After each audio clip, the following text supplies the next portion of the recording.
Estava aqui aprendendo a mexer nisso aqui. Aprendi, gente. Deixa eu ver como é que passa. Aprendi também. Vamos lá. Acho que, depois de todas as palestras, acho que isso aqui já não é mais tão impactante assim. Se fosse a primeira, talvez. Mas, ainda assim, eu vou fazer a pergunta que o que impacta mais vocês nessa imagem? Se é o copo de água ou se é o meio ambiente sujo, assim. Esse ar totalmente... Eita, não era para aparecer isso. Mas eu espero que, depois de todas essas palestras, vocês se preocupem mais com o ar, tá, gente? Não estou falando porque vocês vão beber copo de água suja, pelo amor de Deus, vocês não façam isso, tá? Porque, por favor. Mas eu vou falar que o ser humano ele inala de 15 a 20 metros cúbicos de ar por dia. Isso dá 15 mil litros a 20 mil litros por dia. E vamos dizer que a gente bebe aí de 1 a 2 decímetros cúbicos, mas isso aí é 1, 2 litros. Eu estou desconsiderando o que a gente come, tá? Porque daí a gente aumenta um pouco a quantidade de água. E aí a gente vai transformar para metro cúbico, né? 0,012. Mas eu não vou ser injusta com a água, porque eu não sou injusta com ninguém, tá bom? Então, a gente vai fazer aqui os devidos ajustes, tá? Então, a água é 800 vezes mais densa do que o ar. Então, o ser humano ingere cerca de 18 vezes mais massa de ar do que massa de água por dia. Então, é por isso que a gente tem que se preocupar um pouco mais com o ar que a gente respira do que com a água que a gente bebe, tá? E tem mais um detalhe até, porque, assim, se vocês pararem para pensar, a gente consegue ficar assim 1, 2 dias sem beber água, mas quanto tempo vocês conseguem ficar aí sem respirar?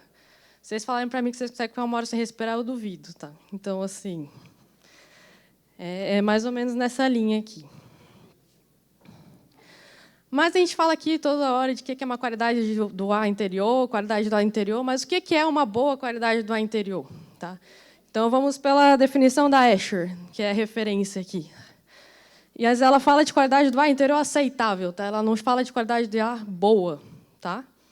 Então, ar no qual não existem contaminantes conhecidos em concentrações prejudiciais, conforme determinados pelas autoridades competentes e com a qual uma maioria substancial, 80% ou mais, das pessoas expostas não expressa insatisfação.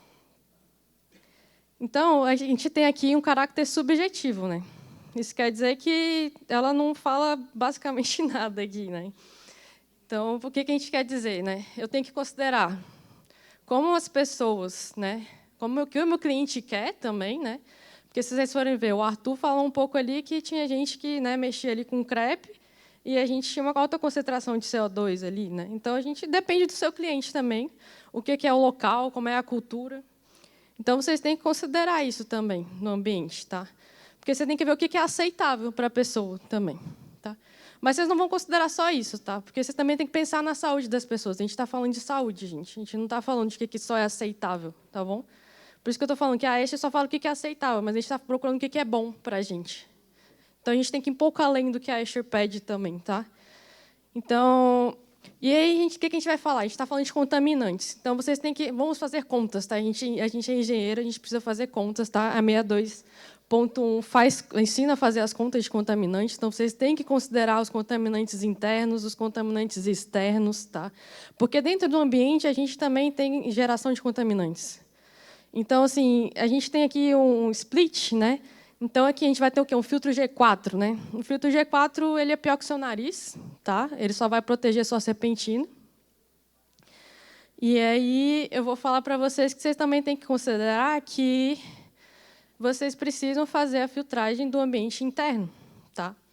Porque a gente gera contaminante também dentro do ambiente. Então, além de fazer o filtro para o ambiente externo, vamos fazer também os filtros para o ambiente interno, tá? Então, é o que a gente está falando aqui de purificação de ar, isso em todas as palestras, tá bom? Era um pouco disso que eu queria falar, né, nessa parte aqui. Porque a gente está falando justamente, né? E a norma pede, muitas vezes, entre 40% e 60% de umidade relativa. Mas eu quero falar para vocês que não é para fazer isso só porque a norma pede.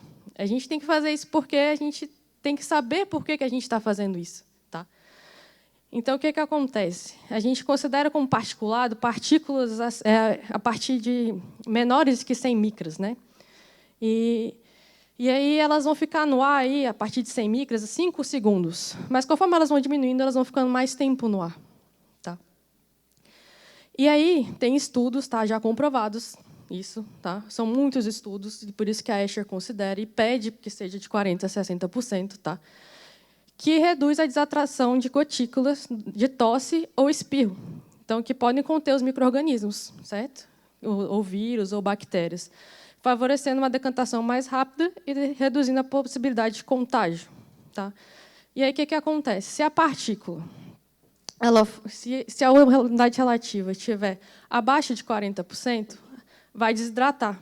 Então, as partículas vão ficar menores e elas vão ficar mais tempo no ar. Então, isso aumenta o risco de contágio. E também tem muitos micro-organismos que eles sobrevivem mais tempo, né, nesse tipo de ambiente, né, umidade relativa baixa. Eles são anidros, né? Eles sobrevivem em ambientes secos. E também abaixo de 40% as nossas membranas, as mucosas, nossa proteção aqui, né, no sistema imunológico, ele também abaixa. Então, não é só um número, 40% a 60%, é porque realmente o sistema imunológico fica, né, com as defesas, né, mais baixas. E acima de 60%, a gente tem proliferação de fungos e bactérias. Eu acho que todo mundo aqui, algum dia, já tomou um banho quente, deixou por vários dias, fechou a porta aí e deixou o banheiro, né, assim, preto. Eu acho que lá em casa minha mãe briga comigo de vez em quando, assim. Mas é só de vez em quando, tá, gente? Não, eu não faço isso com muita frequência, não, tá? Mas a diferença de ar limpo para um ar poluído, tá? Essas aqui são as composições básicas, acho que todo mundo já viu, né? E eu botei dióxido de carbono com 400 ppm, mas isso aqui é extremamente variável, tá? Até que eu estava falando ali com o Mário, que eu falei que em submarino a gente consegue chegar até uns 5.000 ppm, 15.000 ppm, porque a gente não tem renovação no submarino, né? Mas, assim, eu falo, a gente vai, mas a norma pede 1.000 ppm, mas é o que eu estou falando, que isso aqui, 1.000 ppm, é questão de conforto, né? Isso aqui, 5.000 ppm provavelmente não vai te matar, mas vai ser uma situação desconfortável, tá, gente? E depois eu vou explicar isso aqui um pouquinho melhor para vocês. Mas a diferença de um ar limpo para o ar poluído é os poluentes, obviamente. Mas vocês vão falar, mas está em partes por bilhão e o dióxido de carbono e todos os outros componentes estão em partes por milhão. Mas a gente precisa entender quais são os impactos dos poluentes no corpo humano, né? E o tamanho dessas partículas também são muito menores. E vamos explicar mais ou menos como é que funciona isso tudo. A gente tem os poluentes primários e os secundários. Os poluentes primários são os eventos naturais e atividades humanas. Então, o Edmilson estava explicando, né, sobre as queimadas. Então, os eventos naturais são justamente isso. São as queimadas, são erupções vulcânicas, e temos as atividades humanas. Absolutamente tudo que a gente faz, basicamente, gera poluentes. Tá? E os poluentes secundários são as interações dos poluentes primários com outros poluentes primários, né, entre si, com os componentes normais do ar, né, que a gente vai ter a formação aí de dióxido de enxofre, né, as famosas chuvas ácidas, aí, que vocês já devem ter ouvido falar, e também com a radiação solar. E quais são os contaminantes do ar? Né? A gente tem o particulado, que a gente chama de aerosol, tá? Vocês vão ver a gente falando muito sobre isso, e gases e vapores. O aerosol, como eu falei ali no começo, a gente falou que é partículas abaixo de 100 micras. Tá? A gente vai ter as viáveis, que são as capazes de se reproduzir em um ser vivo, e as não viáveis, né, que são poeiras, fumos e fumaças, névoas e neblinas. Fumo e fumaça, a diferença é que o fumo são as partículas de... Acho que, se eu não me engano, é a partícula sólida da combustão e suspensão no ar. Essa era a diferença de fumo para fumaça. Tá certo? E o gases e vapores, a gente vai ter os inorgânicos, né, que são justamente alguns componentes que formam ali, né, a chuva ácida, o dióxido de carbono e o monóxido de carbono, né? E os componentes orgânicos, né, que a gente chama os famosos VOCs, que vocês vão ver muitas pessoas falando que a gente tem que fazer exaustão para tirar os componentes voláteis, os VOCs, é justamente sobre isso. Tá? Isso também inclui os clorofluorocarbonos e os hidrofluorocarbonos, que são os HFCs e os CFCs, que a gente fala tanto que tem que reduzir por causa do aquecimento global, e enfim. Mas qual é o perigo disso? Né? Então, como o Edmilson falou um pouco, né, então, é que essas partículas elas vão atravessar as defesas do corpo humano e elas vão chegar, né, até as nossas veias, por vezes. Elas vão chegar no sistema sanguíneo. Então, o nosso nariz, ele realmente consegue reter partículas ali até de 10 micras. A traqueia vai segurar partículas ali de 2,5, né, as vias aéreas inferiores. Os alvéolos eles já começam a segurar ali até partículas de 1 micra. Mas chegou ali partículas de 0,1 micra, mais ou menos, já chega nos alvéolos e pode sim chegar ali na corrente sanguínea. E aí é que começam os problemas, porque pode entupir veias, vai gerar inflamação, e aí a gente começa a ter problemas, né, paradas cardíacas, AVCs, esses são os reais problemas de partículas no corpo humano. Tá? E a estimativa da OMS é que 7 milhões de mortes prematuras atribuídas à poluição do ar anualmente. Então, vamos fazer um comparativo aqui básico. Tá? Em 3 anos, foram quase 7 milhões de mortes pelo Covid. Não estou falando que as mortes do Covid foram... Não estou menosprezando a morte de ninguém, tá? Mas eu estou falando que se a gente se preocupou com as mortes no Covid, por que a gente não se preocupa com 7 milhões de mortes por ano por causa da qualidade do ar? Qual a diferença das pessoas morrendo aqui? Por que a gente não se preocupa com isso? E são 3 milhões de população intradomiciliar, então são 3 milhões dentro de casa e 4 milhões fora, tá certo? E qual que é o maior inimigo? É o que a gente se preocupa hoje, né? Com as partículas PM2,5, tá certo? Tem o ozônio troposférico, o óxido de nitrogênio e o dióxido de enxofre, são os famosos aí da chuva ácida, e o monóxido de carbono, esse aqui é uma morte muito silenciosa, porque ele não tem cheiro, tá certo, gente? E as hemoglobinas, infelizmente, elas têm uma afinidade muito maior com o monóxido de carbono que com o oxigênio. Então, depois que o monóxido de carbono entra aí na sua corrente sanguínea, infelizmente, você vai morrer aí com falta de oxigenação no sangue, e é uma morte bem triste. Então, monóxido de carbono, é muito bom vocês tomarem cuidado com isso aqui. E o que acontece com a ausência de qualidade do ar interior? Eu não vou citar bem todas, tá? Mas algumas aqui chamam a atenção. Tá? A maior quantidade de óbitos aqui por causa do sistema, né, respiratório. Né? Então, a gente vai ter aqui mais causas aqui de dificuldade de respirar e tudo mais, então, por causa da falta de qualidade do ar interior, certo? Aqui, essa parte de rinite e asma, vocês vão falar para mim que é por causa do ar-condicionado, que eu fico muito bravo vocês botarem a culpa no ar-condicionado, tá? Porque isso aqui é climatização mal feita, tá? Fique muito bem claro que é climatização mal feita, porque não bota a culpa no meu ar-condicionado que eu fico bravo. Então, assim, olha, resistência à insulina e diabetes é uma coisa assim, as pessoas estão ficando, né, às vezes, um pouco mais...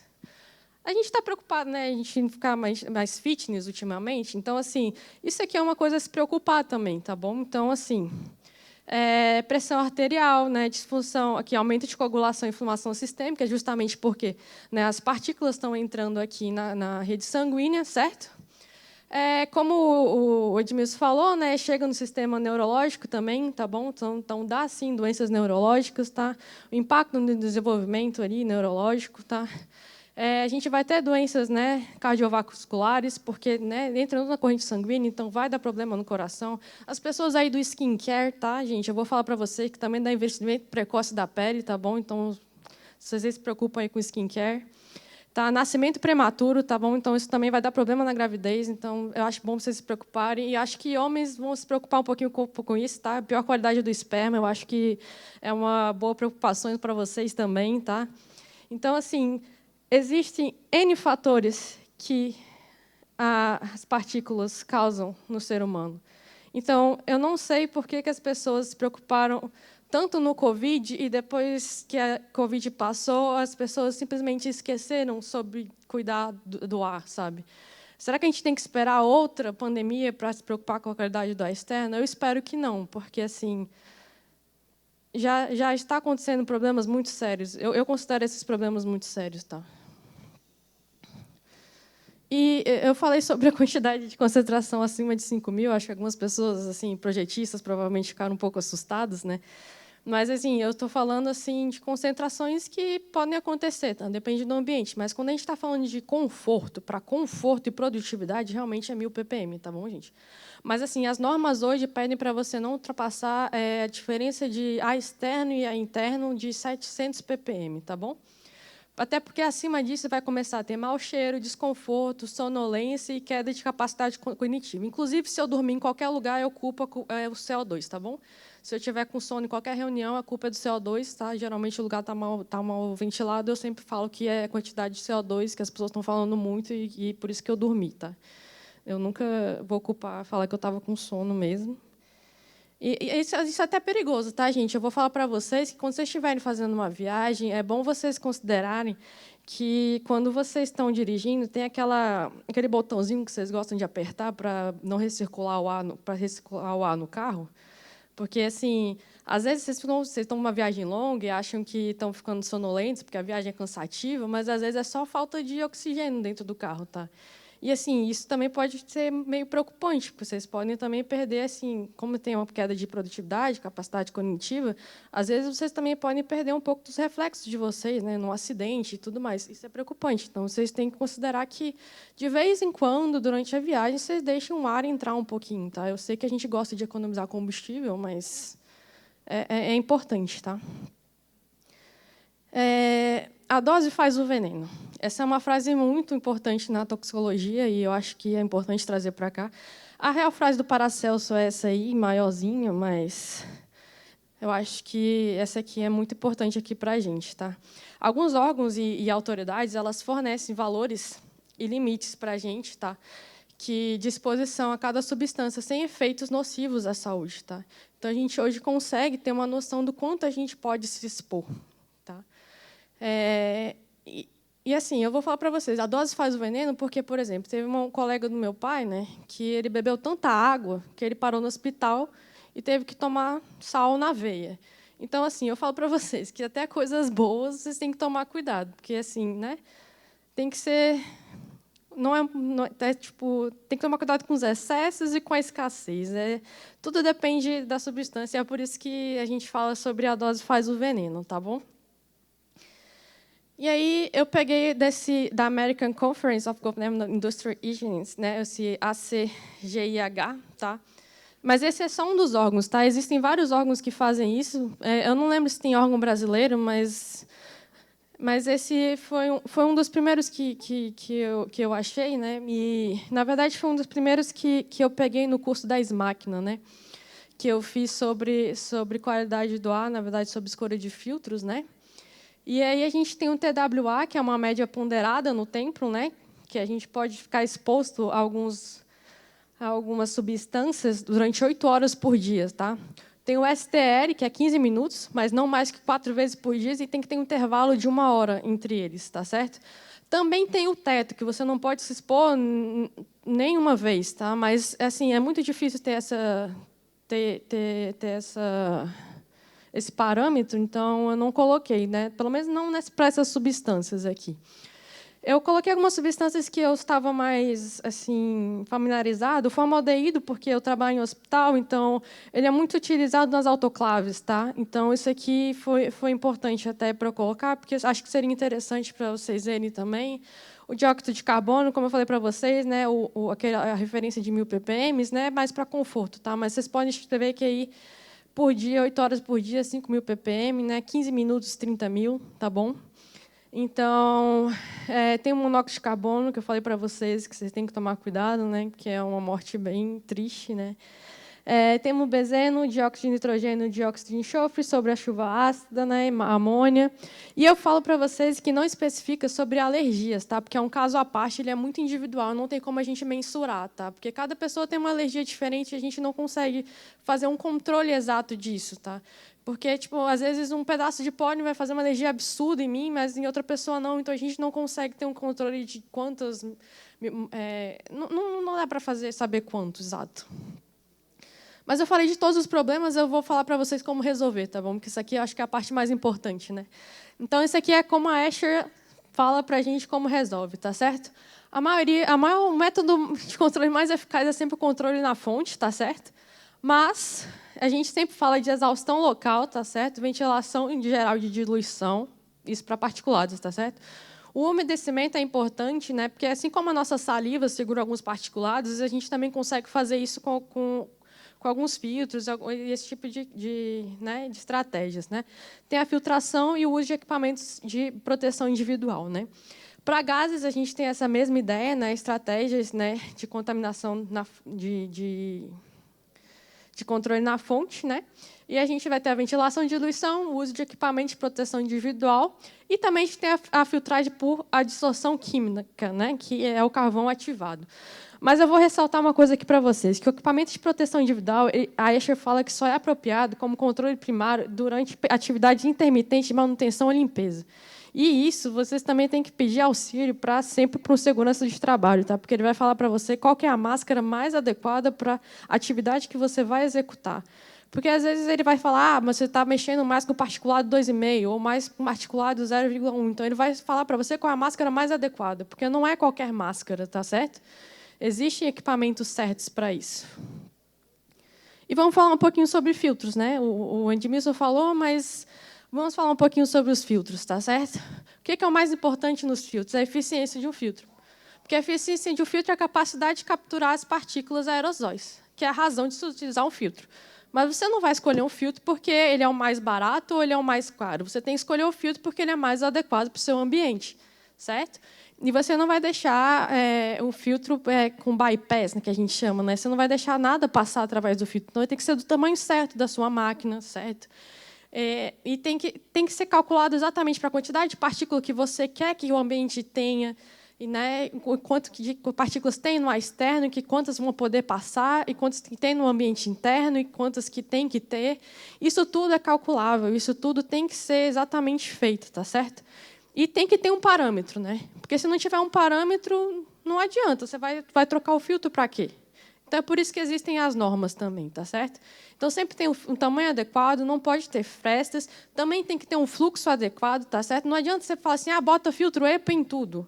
Mas se te botar um filtro EPA, às vezes tem uma perda de carga muito grande, você não vai ter um fluxo de ar passando, e aí adiantou de quê? Não vai adiantar de nada. Às vezes vai ser melhor você pegar um filtro sei lá,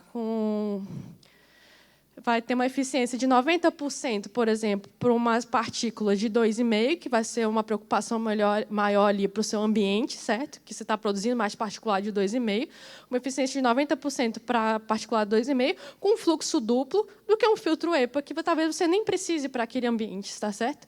E com uma vazão menor, porque a vazão importa, tá? Às vezes, você precisa de uma renovação maior, você precisa de um fluxo maior. O fluxo importa, sim. Se você for pegar as contas e os números, você vai ver que o fluxo importa nesse tipo de conta, tá certo? E também é bom vocês verem a eficiência. Às vezes, vocês pegam um filtro com eficiência de 10%, não faz nem sentido, tá? Porque, às vezes, o erro desse tipo de eficiência, às vezes, é cerca de 10%. Então, se você pegar um erro de 10% com um filtro que tem eficiência de 10%, você pode estar pegando um filtro com eficiência zero. E um filtro com eficiência zero não vai filtrar nada, nunca vai saturar, então não faz nem sentido você ter o filtro lá, ele vai virar um enfeite, você não vai trocar nunca, tá certo? Então, assim, não faz sentido, tá? A Escher também faz menção ao uso, tá, de filtros UV, tá? Isso aqui basicamente o que o sol faz hoje, ele mata os micro-organismos, tá? É a mesma ideia, tá? A gente colocaria ali a luz UV. Pode substituir o filtro, talvez? Pode. Né? Mas aí você tem que ver a aplicabilidade, se poderia mesmo, dentro das normas, substituir o filtro ou não. Tá? Vocês também viram algumas palestras, né, com o uso de peróxido de hidrogênio. A gente também tem um tipo, aí, acho que só tem nos Estados Unidos ainda, mas talvez possa até trazer para cá, existem plasma também. São um tipo de filtros ativos, tá bom, gente? Porque, assim, às vezes, só esperar que o ar passe na máquina para depois vir para cá, às vezes é bom colocar partículas que consigam neutralizar as bactérias ainda no ar, suspensas, tá certo? Então, isso é muito interessante. É bom também dar uma pesquisada sobre isso, tá certo? Existem várias formas aí da gente manter a boa qualidade, tá certo? E quando vocês forem mexer com o filtro UV, eu peço, por favor, que vocês protejam os olhos de vocês, tá bom? Porque isso aqui é um caso muito sério, tá? E eu vou terminar aqui com uma frase que eu gosto muito, tá bom? Que é do Yoda, que é: faça ou não faça. Não existe tentativa, tá certo? A partir do momento que você está fazendo, né? Eu estou tentando, na verdade, você já está fazendo. Então, assim, o que eu quero dizer com isso para vocês? Eu quero que vocês, por favor, lutem pela qualidade do ar. Hoje vocês aprenderam um monte de coisa aqui. E se vocês não sabem por onde começar, vocês conheceram várias pessoas aqui especialistas em qualidade do ar, sabe? Perguntem, peçam ajuda. Ninguém nasceu sabendo, eu não sabia muita coisa, eu saí perguntando para as pessoas também, entendeu? Então é muito fácil, sabe? Você chegar e perguntar para alguém, poxa, eu não sei fazer, me ensina a fazer, e faça, sabe, gente? É você pegar um projeto e fazer da forma certa. Ah, meu cliente não vai executar, mas entregue o projeto correto. Se o cliente não vai executar, não tem problema, tá bom? Ele não execute, mas deixe o seu cliente com o ônus de não executar, tá certo? Porque, assim, se a gente começar a dar o primeiro passo, talvez a gente consiga mudar tudo, tá certo? E acho que era isso que eu queria trazer para vocês. E agradeço o tempo de vocês para me escutar aqui um pouquinho.